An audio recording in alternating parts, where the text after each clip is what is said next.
وعايزه اقول لكم جايز ان ده اظن بجد الحاجه اللي هتطلعنا من الاكتئاب. هنطلع الاكتئاب بتاعنا في التلوين.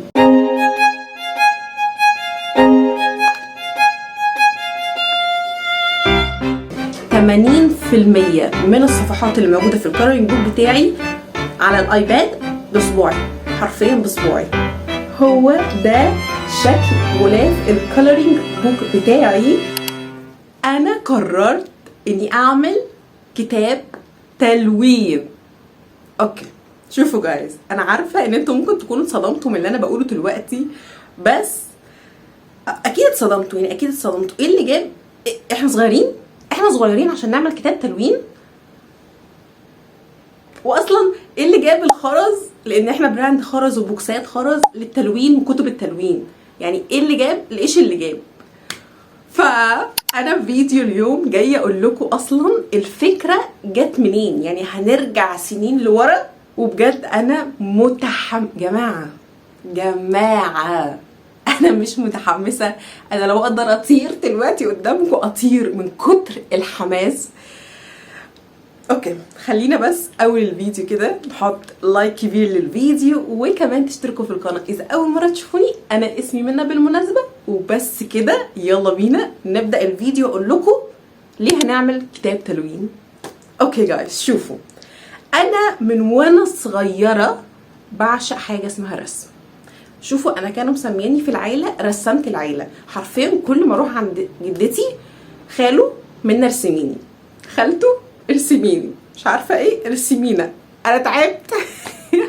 بس كان عندي مشكله ان انا عندي تقريبا حاجه اسمها انكزايتي من الرسم، اللي هو لو الرسمه ما طلعتش نفس اللي في الحاجه انا هقطع الورقه وحرفيا كل فلوسي كانت رايحه على كشاكيل الرسم والالوان والاقلام بتاعه التلوين والحاجات دي. بجد حرفيا انا ما كنتش بشتري حاجه للحاجات دي من وانا صغيره. ودلوقتي هوريكم شويه الالوان اللي انا معايا من وانا لسه صغيره. اول حاجه معانا هي دي عباره عن ست من الوان الشمع.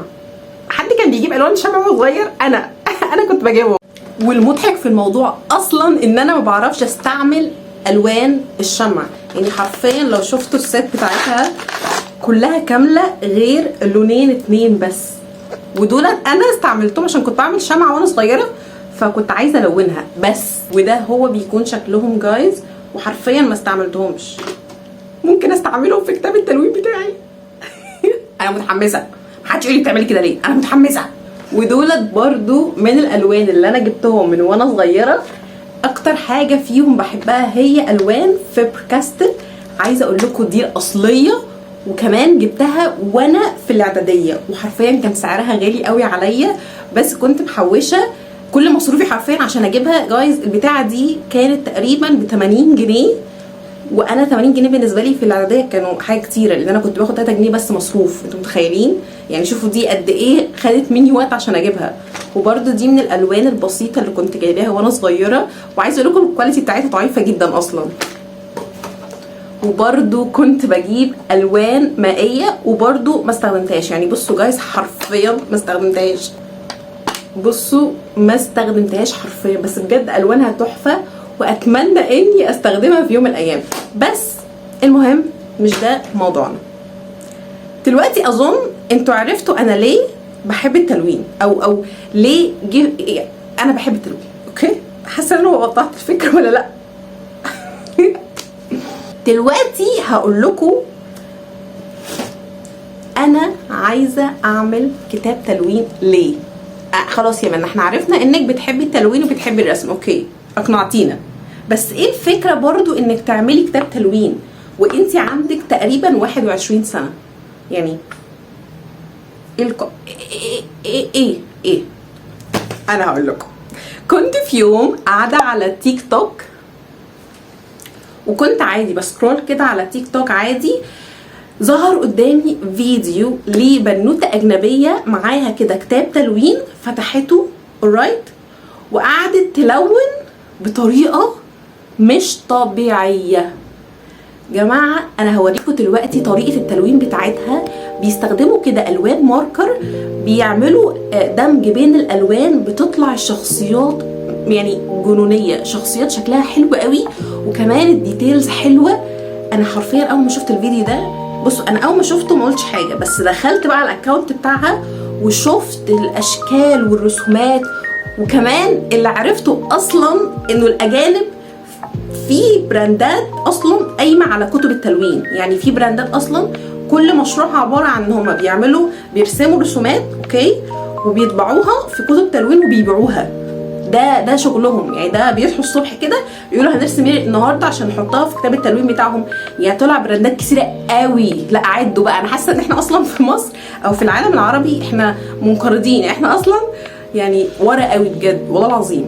فانا الموضوع بصراحه جاي سكه ودغري كده. يعني احنا عيله مع بعض، سكه ودغري. انا الموضوع عجبني، يا لهوي يا لهوي، انا جننت حرفيا. انا قعدت اتفرج على الفيديوز واشوف الدمج واشوف الاشكال وكده. وفي حاجه برضو بصراحه شجعتني قوي ان انا اعمل الكولرينج بوك بتاعي ده. في اول الفيديو زي ما قلت لكم انا كان عندي انكزايتي من الرسم. يعني لو الرسمه ما طلعتش نفس الحاجه اللي انا نقلاها، انا حرفيا بقطع الرسمه او ببطل ارسم كده. في نوع الرسم ده او الاشكال دي اكتشفت ان هم بيهتموش قوي بالديتيلز.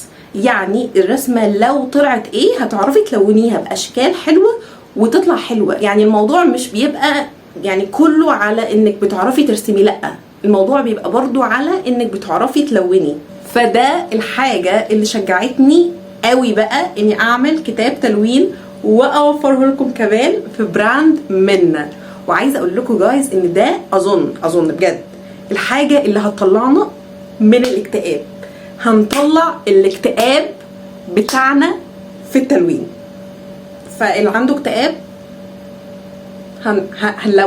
هنلون مع بعض. بس تعالوا دلوقتي اوريكم بقى انا عملت ايه عشان ابدا المشروع ده. يعني ابدا ارسم. جبت السكتش بتاعي، وعايزه اقول لكم برضو السكتش ده انا جبته وانا تقريبا في الثانوي وما عملتش بيه حاجه. والله جايز احس ان ربنا خلاني اجيبه عشان في يوم من الايام يعني احب موضوع التلوين ده وكتب التلوين، وابدا ارسم رسوماتي هنا عشان بعد كده اروح اطبعها في المطبعه. ودلوقتي هوريكم بعض الرسومات اللي انا رسمتها. بصوا جايز دي واحده من الرسومات اللي انا رسمتها، عباره عن دبدوب كده. صحيح نسيت اقول لكم ان السيم هيكون عباره عن دباديب، فاللي بيحب الدباديب زيي هنا في دباديب. دي زي ما قلت لكم واحده من الرسومات اللي انا رسمتها، عباره عن دبدوب نايم على سريره في اوضه، وكمان ده الدرج بتاعه، وكمان هنا في شويه براويز، وكمان عنده سمكه. وبجد حاسه الرسمه دي كيوت قوي ومتحمسه اني الونها معاكم. طبعا كل الرسومات هنلونها مع بعض في فيديوز على فكره، يا هنا يا على تيك توك. ودي هنا رسمه انا مسمياها في الكولرينج بوك شم النسيم، لانه لو لاحظتوا هنا دي عباره عن حديقه فيها بيض، وهنا برضو في بصوا الفراشات وورد، فبيدي شويه السيم بتاع شم النسيم. وهنا هما بيجمعوا البيض. ودي بصراحه من الرسومات اللي انا ما حطيتهاش في الكولرينج بوك ده لان ما كملتهاش. وبصوا هنا شوفوا الرسمه دي اسمها ركوب الامواج. هنا انا رسمه 2 دبدوب، اوكي، اخوات، وجايبين كده اللي هو لوحه تزحلق على الجليد، وقاعدين هنا على الشط وخلاص هيدخلوا البحر، وسايبين هنا حاجاتهم، الشنطه بتاعتهم، الكوره، وكمان الاكل بتاعهم. وبصوا جايز هنا رسمه الشبشب بطريقه كيوت قوي. وعايزه اقول لكم حاجه صحيح، هي اني بصراحه استعنت شويه بالبراندات اللي عامله الكولرينج بوك الاجنبيه، وشفت الرسومات بتاعتهم بصراحه زي ما قلت لكم عجبتني قوي، فبدات اخد منهم افكار رسومات وافكار الشخصيات. وبعد ما خلصت كل الرسومات، وحرفيا اخد مني الموضوع ده الشهر عشان ارسم تقريبا 24 رسمه، لان الكتاب هيكون فيه 24 صفحه. بدات اني اوديهم على تطبيقات الرسم على الايباد عشان ابدا اني يعني اخليهم ديجيتال عشان اوديهم المطبعه يطبعوا. وهنا نقدر نقول ان احنا جينا للجزء الممتع بالنسبه لي، لاني زي ما قلت لكم نقلت الرسومات بتاعتي اللي رسمتها على السكتش بوك للايباد عشان ابدا اخليهم ديجيتال. وهقول لكم برضو في الفيديو ده عملت الموضوع ده ازاي. انا كنت بصور الرسومات اللي موجوده هنا، يعني كنت بصورها صوره عاديه بالكاميرا بتاعه الايباد، وببدا اني استخدم ابلكيشن اسمه IPS Paint، ابدا ارسم على الرسومات اللي انا رسمتها في الايباد عشان اخليه ديجيتال. وعايزه اقول لكم دي من اجمل وامتع الفقرات اللي كنت بحبها وانا بعمل الكولرينج بوك، علشان كانت بتكون ممتعه. والحاجه اللي فخوره بيها بصراحه اني عملت تقريبا 80% من الصفحات اللي موجوده في الكولرينج بوك بتاعي على الايباد بصباعي، حرفيا بصباعي. يعني مش عارفه اذا عارفين ولا لا، في بعض الناس لما بتيجي ترسم بالابل بنسل. انا الابل بنسل جبته في الاخر، يعني حرفيا انا اشتريته في الاخر وعملت تقريبا اخر صفحتين، يعني اخر صفحتين بالابل بنسل. هو اسهل بكتير واسرع، بس انا ما كنتش جايباه وما كانش عندي، فجبته في الاخر وهو طبعا ممتع جدا جايز. بس برضو عايزه اوضح اني عملت اول كتاب تلوين ليا بصباعي، يعني ما استخدمتش الحاجات دي، ما قلتش لازم اشتريه ومش عارفه ايه، ما عملتش كده. فدي حاجات انا فخوره بيها جدا، وبجد متحمسه ان انا استلم الكتاب من المطبعه. فالمهم اظن كده انا شرحت لكم كل حاجه عن الكولرينج بوك بتاعي، ودلوقتي هوريكم، عشان طبعا اكيد انا لسه ما استلمتوش من المطبعه، هو لسه بيطبع وهستلمه بكره جايز. انا متحمسه بجد، انا مش عارفه شكله هيبقى عامل ازاي، يعني انا بجد خايفه يكون في حاجه، بس ان شاء الله ما يبقاش في حاجه. بس المهم تعالوا اوريكم النهارده الغلاف هيكون شكله عامل ازاي. وحرفيا الغلاف ده اكتر حاجه تعبت عليها اكتر من الورق ذات نفسه اللي هي الرسومات، لان الغلاف لازم يبقى ملون. طبعا الرسومات مش هتبقى ملونه لان احنا اللي هنلونها، بس الغلاف لازم يبقى ملون. وبجد حبيت الغلاف ما يبقاش معقد قوي، حبيت ان هو يكون سيمبل. دلوقتي جايز جاهزين تشوفوا شكله عامل ازاي؟ 1 2 3. هو ده شكل غلاف الكولرينج بوك بتاعي اللي هنصدره قريب ان شاء الله. هو عباره عن 2 كده شايفينهم ماسكين قلب، والقلب ده مكتوب عليه ام اللي هو اللوجو بتاعنا، وبرده تحت كده زي ما انتم شايفين مكتوب منا. وهو ده هيكون شكله، وطبعا هو هيكون بسلك، يعني هنا هيكون اللي هو فيه سلك كده، فاهمين؟ وبس كده جايز، بكره ان شاء الله هستلم الكولرينج بوك بتاعي. حبيت بصراحه اشارك معاكم التجربه من الاول خالص، يعني من اول خالص، عشان تكونوا برضو معايا كده في الرحله. حاجه مهمه جدا، انا كنت حريصه اني اخلي الكولرينج بوك بتاعي قريب من الحجم ده، الحجم اللي انا بدات الون قصدي ارسم فيه الرسومات بتاعتي. طب ليه يا منى كنتي مهتمه انه يبقى A5؟